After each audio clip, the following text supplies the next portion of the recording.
Hi, it's Christine from the European Startup Association, and I'm here with Sarah, who is one of our members. She wears many different hats in her life, and she's super creative and really positive and also funny. I love having her around me, and she was also part of our festival before, playing some ukulele in between our panels to brighten up the mood and to give our festival a proper festival touch. But I'm going to let you introduce yourself a bit more and what you do. Hi, thanks, Christina. So yeah, my name's Sarah Weiler, and I've been running my own business now for about 6 years. So one of the main things that I do is I'm the founder and lead facilitator of a company called Power of Uke. And this is the idea of learning the ukulele, so like the process of learning the ukulele, in order for people to understand themselves better and to develop skills that are useful for the modern world. So things like developing self-awareness, empathy, connection with others, dealing with ambiguity and being uncertain about what's going to happen. So I take a kind of situation that's really far away from the working day in order for people to get that insight and that perspective of what's going on day to day. And also to do it through a way that's really fun and playful, so you're also getting that kind of light-hearted human connection as well as learning really deep skills. And is there a specific reason why you started this? Was there a trigger event or something like this, or was it more over time? Oh, it's be really cool because you're very you're a musician and comedian, and the voice is amazing. So it's just naturally that you do this kind of stuff, but maybe there's something specifically why you started. There were a few things, I suppose, and it's always that Steve Jobs thing, isn't it, about joining the dots backwards. So you can it makes total sense now. But I think there was a moment in 2012 when I went on a course and they got us to think about the times of our life where we'd felt most alive and happy. And for me, it was always about playing music with strangers. And all of these situations came to mind when I'd been improvising or creating music with strangers. And I thought, oh, that's interesting because I don't do any music anymore. And there was not much music in my life. And around that time, I'd also got a job in Austria. And I spent a year working for a startup in Austria and in Vienna. And I brought my ukulele with me. And as part of our kind of onboarding as a team and getting to know each other, I suggested that we play the ukulele together and that I wrote some songs and that we all sang them as a staff. And there was a lot of resistance and people were really like, why? I don't see the point. This is like not what we should be doing and focusing our energy on. But I think there's that like the benefit of being an outsider can be really good sometimes because the naivety of being not from that country, you can push stuff being like, oh, let's try this. And I just kept pushing with it. And in the end, we all got together and sang this song.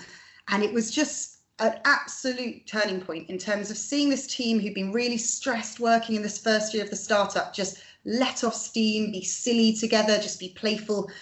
And the person who'd been most against it was like, right, we need to do this more. We need to program this in regularly. Whenever a new staff member joined, he got me to write a song and we all sang it. And it just became part of the team culture. So Power of Uke wasn't called Power of Uke. It was really, what I was doing is test running it with a team without realizing I was test running it. So, I got to the end of that year and I left. I was only there for a year and the whole team sent me a video of them performing on the ukulele, and they'd rewritten a song and they were like, we've started our meeting 5 minutes late to sing you this, which, as you know, in German speaking cultures is very like, you don't start a meeting late. And I observed this team sitting, playing the ukulele, looking like so relaxed together and just remembering what it had been like when I arrived, looking at that difference and thinking, wow, there's something really powerful in this. And okay, it's obviously not the only factor of this team changing, but it is a big factor and it's definitely something to explore. And in that moment, I thought, I wonder if this is something I could offer to other organizations. I wonder if I could go in, get the team together and say, try playing together, see what happens. And let's see, if in 5 minutes we can create that shift that has a knock-on effect. So when I first started Power of Uke, the whole theme was this idea of 5 minutes of play and how can you get people to do 5 minutes of play. But as I started to do more and more workshops, people were feeding back to me how much they were learning about their colleagues during these workshops. And they were like, I had no idea he was like that, or wow, I've seen them in such a different light, or that was so cool that we all did that. And I realized that there was an opportunity here on top of just having fun together, of like real deep self-awareness and like just insight into what the team were like. And someone said to me, we should do this as our performance review, because when you're like hiring people, you should put them in this group because you see so much about them. So yeah, that was really the catalyst, I suppose. There were two catalysts. There was one of me realizing I needed more music, and then I think it just naturally happened once you set that intention. But then the second catalyst of being that I saw that video and saw it, like really could picture it, and have realized actually I've already done it for a year. Oh, amazing. It's a nice story. And I can imagine how difficult it might be sometimes to sell this kind of stuff to someone and convince them to try it and to do it, because people need to get out of their comfort zone. People need to be ready to learn something new, and all the benefits you mentioned, I don't think they're obvious to them.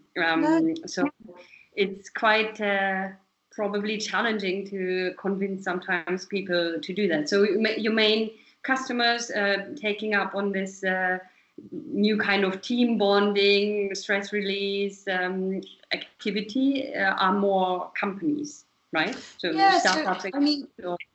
It's mostly corporate, and some of my main clients are Google, PwC. I've worked with places like Microsoft, EY, and actually and law firms and banks. Like, I've really tried to go to places where this is unusual, because at the start I remember doing one with Innocent Smoothies, and I thought actually they do this kind of stuff all the time, and they enjoyed it, but it wasn't a transformational impact. Yeah. Because it's like, oh yeah, we do this kind of fun stuff. Whereas I remember doing one with a bank about a year ago actually, and this girl came up to me afterwards, like really moved by it, just going, we never do stuff like that. Like, it's just like, I can't believe I've just done that at work. And it was a real gift to some of them, just to be in their heart and not be in their heads, and just to be doing anything creative. And I think because I love doing creative things, I didn't think it was that big a deal to go and do it at work.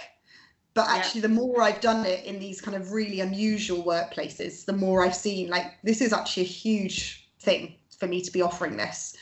It is a real gift for people to be in that space for 3 hours or an hour, however long it is, not be on their phones, to be talking to people, to be playing. So I think at the beginning, it definitely was a hard sell at the beginning. But I think because I'd had the experience in Austria, I knew that people's resistance was part of the thing. So like when we resist stuff, it's often because we really need it. So I think over time, I've got used to seeing that whatever I actually say to people when they're having a sales conversation, like, tell me what your reservations are, like, tell me what you're worried about here. And like, I want to hear it, because I know that I can help you overcome that reservation. And actually, the fact that people are worried about it kind of is the point. Like, that's because it's scary and people don't want to do it. That's why, that's what we work with. We work with like going into that room going, oh my God, this is going to be horrendous. But actually to then overcome that is incredible. Yeah, and this is, like you said, it's more transformational than someone who's used to doing crazy. For some people it's crazy, for some people not, out of the comfort zone creative things that they usually don't do. And I was going to ask this question, Google Innocent, that they have that kind of culture of openness and creativity and stuff, compared to maybe other more reserved corporates that don't have that. So it's nice to hear that from you, also confirmed. And it's nice to hear that everyone really loves it afterwards. And this is the whole point. And which brings me to my next question, because these days, even banks and other big corporate companies, not just startups, they expect a startup culture. They expect innovation. They expect creativity. They expect you to be an entrepreneur, extrapreneur, whatever you want to call it, even with it being companies. So over the time, over the years, even when I mean, I'm not too old, but I started maybe my working journey after my A levels in Germany in the year 2000. So it's 20 years now. And I've done quite a lot of different jobs in a lot of different levels in different countries. And I've seen the skill set changing over the years. And also because all the technology changed and the expectations to everyone who's trying to get a job or who starts a business is so different to 20 years ago, to when my mom used to work, where she works in one place for all her life, doing not the same job in different departments, but still similar skill set is required. And then she started when she worked and stuff. So in your opinion, what are like most important 21st century skills someone needs? How can people unlock those? Through the work I do, or generally? Generally, and especially with the work that you do. Yeah. Well, I think Ken Robinson. Do you know Ken Robinson? He's an educator, and he's done quite a few TED Talks about education. He famously said the only skill that is certain that we need is the ability to deal with uncertainty. So the ability to deal with whatever comes up. And if you're able to deal with whatever comes up, then that's all you need, because that covers everything. We don't know what's coming up, right? So for me, that like agility, flexibility, kind of responsive, agile, whatever you want to call it. I think that's a massive thing, being able to respond to what's happening kind of in such a nuanced way. People are going through huge restructures. With the acceleration of our like the way companies are set up and how technology is affecting that is insane. And in a way, we can't be planning in the same way as we were before. We have to be able to be very present and go, what do we need to do right now? And obviously have the foresight as well, and I guess it's having a plan, but being flexible with that plan and knowing we have an idea, but also we're going to just keep adjusting and not be too rigid with the structures we put in place. So this is a really hard thing to do, but I think you can do it on an individual level, and that's something I do teach in my workshop. So one of the things I do is I put people through, and once they've learned the ukulele, I say, okay, you've got half an hour in groups of kind of 8 to 10. So sometimes there's like 40 people. They'll go off into small rooms and they have half an hour to write a song and get it to performance standard with their group of people. Bear in mind, most of them are not musicians. Most of them haven't played the ukulele before. There's a lot of time pressure, but everyone does it. And what I show them in that moment is we often will say, well, I can't do that because I don't know how, or I don't have the skills, or that's not my remit. And we will kind of self-select out, and we will decide this is impossible because of what we've done before. And I think what's amazing about that experience for people is they go, wow, I just did a performance and it's nothing. I've never done that before, but I somehow knew what to do. I somehow intuitively, with this group of people, knew what to do. And and I always say to them afterwards, like, who actually who assigned roles? And they're like, well, we just knew what we needed to do, right? But so often in a work context, people go, right, you're doing that and you're doing that, and they delegate, and they actually don't let the natural, intuitive ways of working to come out.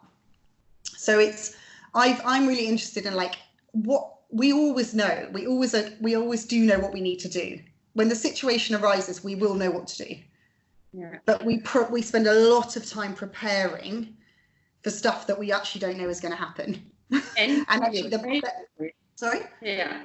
And being afraid of it. People prepare, and then sometimes they hold back because they're too afraid for something that's going to happen anyway. and obviously there are, so I remember reading this astronaut's autobiography, and he talked about how they do death simulations. So they go through like what will happen if the rocket crashes and they all die, and like even up to ringing their family and everything.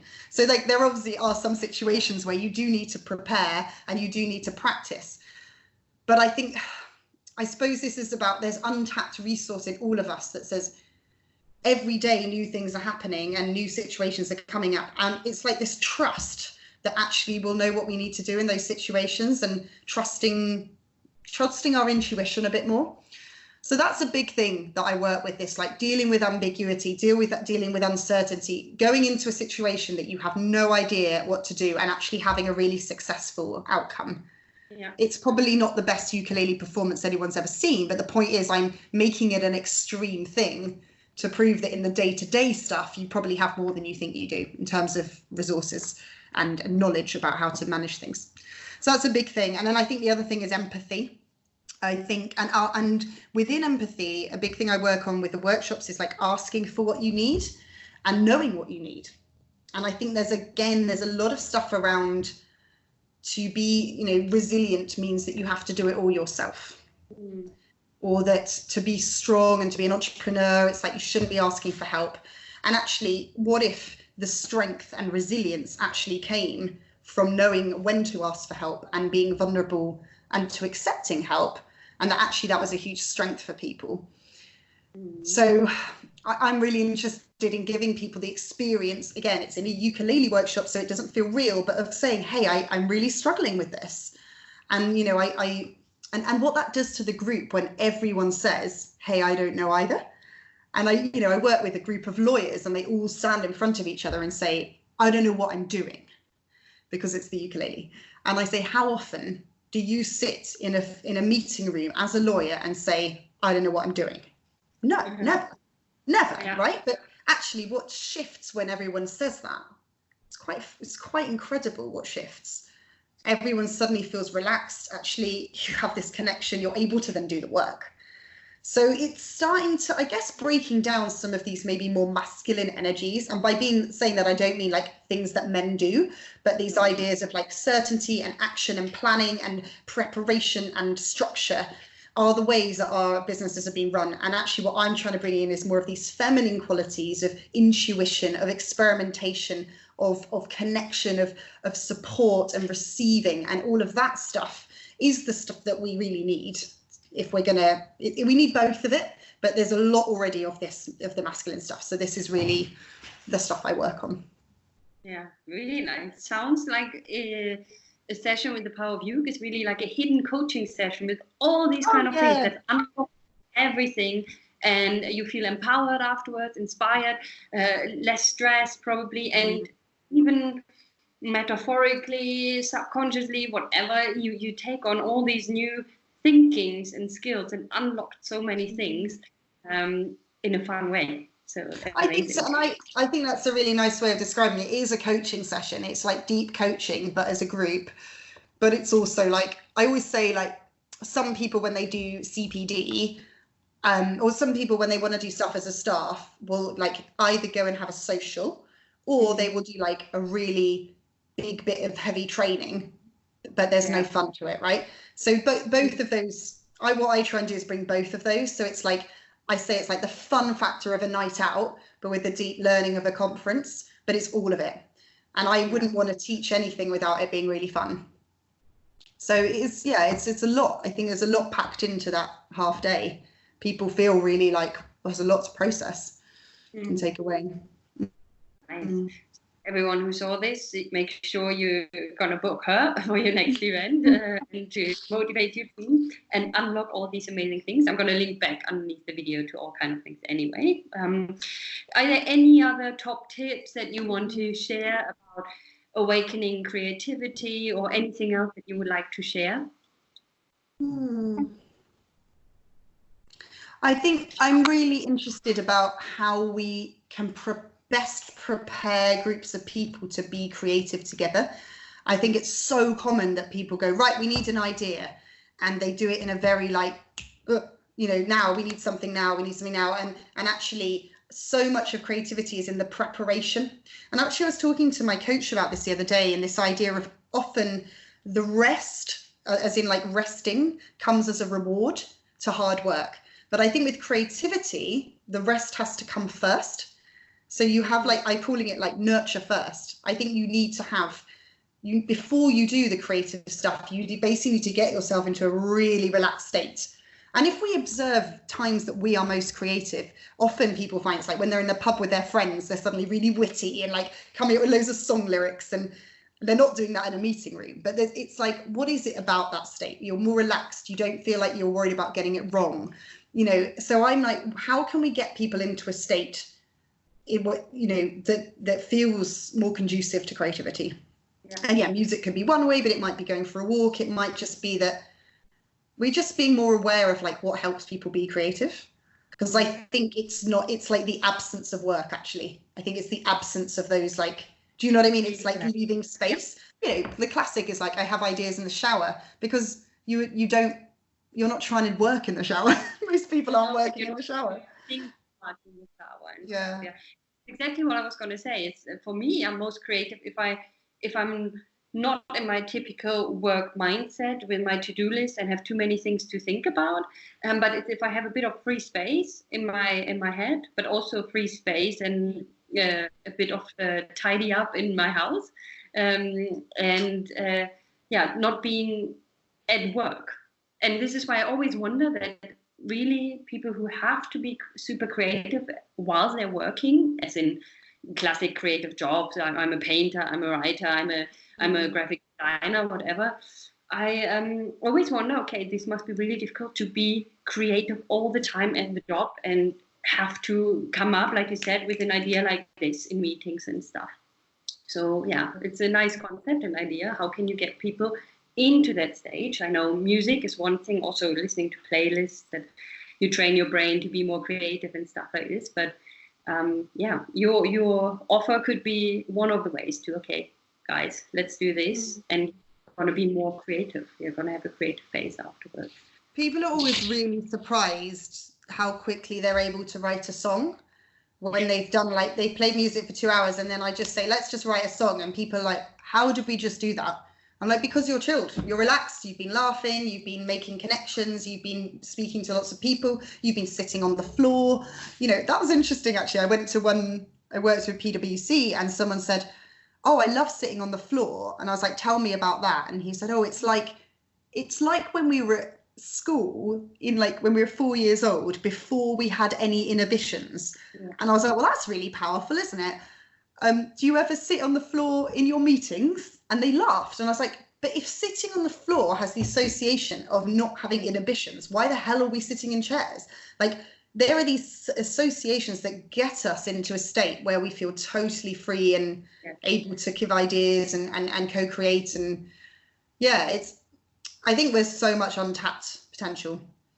Yeah. But yeah, so that's a big thing I'm interested in. I'm also interested in like the kind of work burnout culture, and especially in the startup world. I'm really interested in alternative ways of setting up businesses that are actually much more conducive to the lives we want to lead truly. Because I think a classic that I've seen, and I don't know if you've experienced this, but where people leave the structures of a full-time corporate job because they really hate those structures. They set up their own thing, and the only model they know is that. So they end up working those same hours.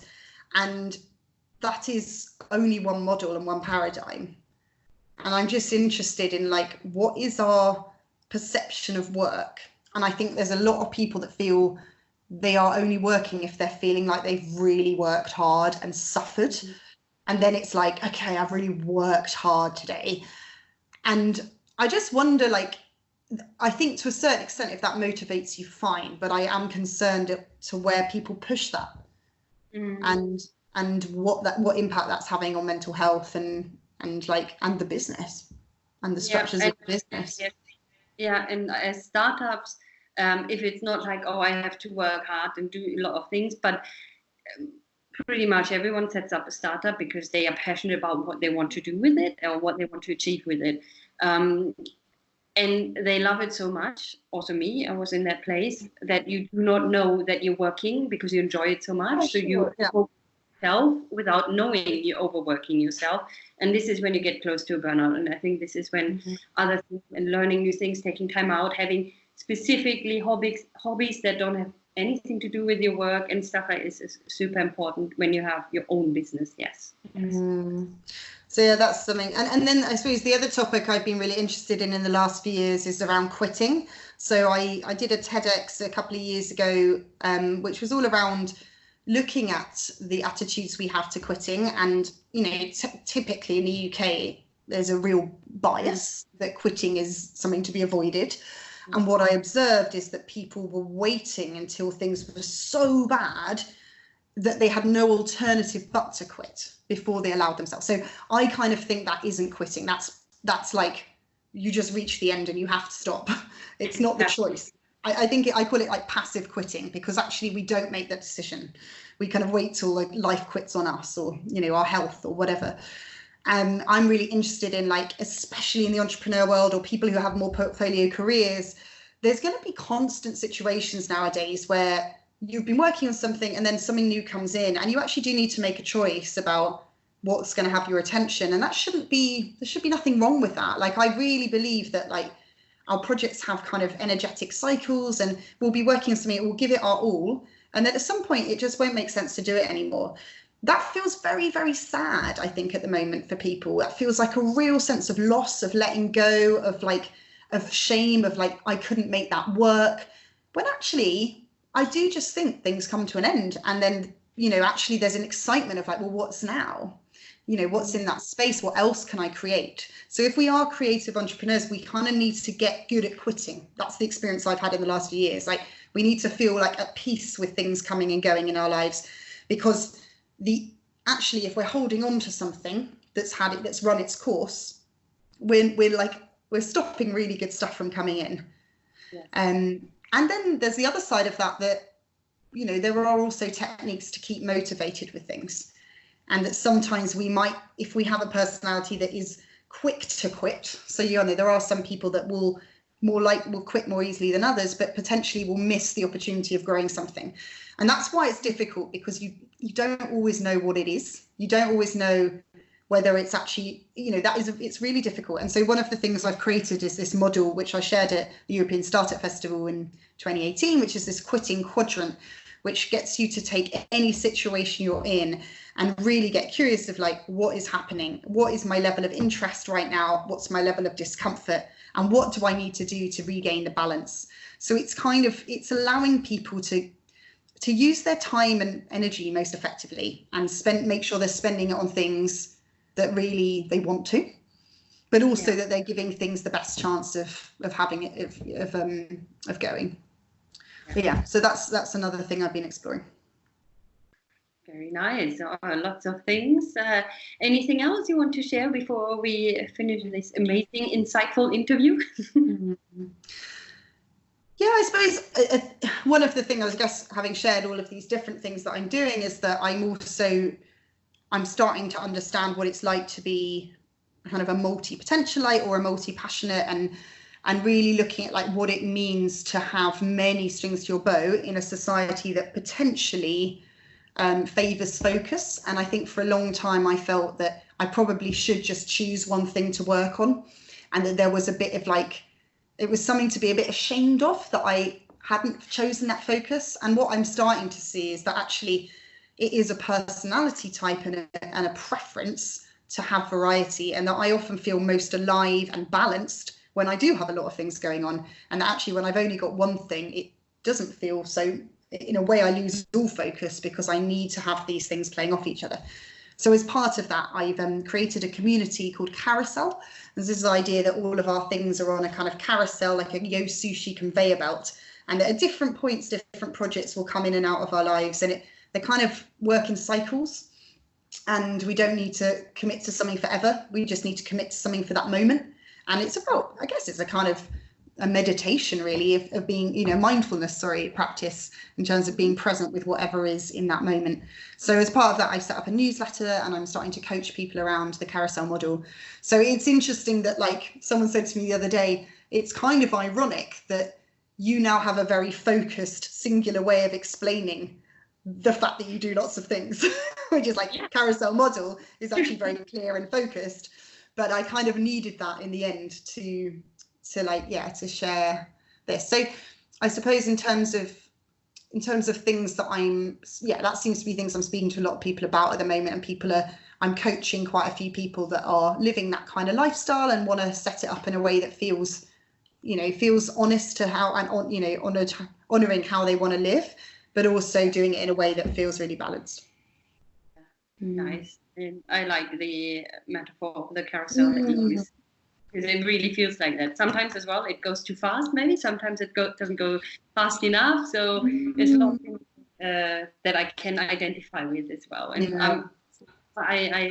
I like being busy. Also, I like doing nothing sometimes. I have to learn that. But having lots of different projects going on and different, even if you have different clients and stuff, if you're coaching, every client is kind of a new project. I don't want to call it, but it's like different things, no, you're working with. So it's lovely. Well, thank you for sharing all of this. Really lovely to chat to you. Thanks. Yeah, lovely to see you, and we're looking forward to having you. To support you further with our association, but also to have you at our future events. And thank you very much. Have a lovely rest of the day. Bye. Cheers. Bye bye.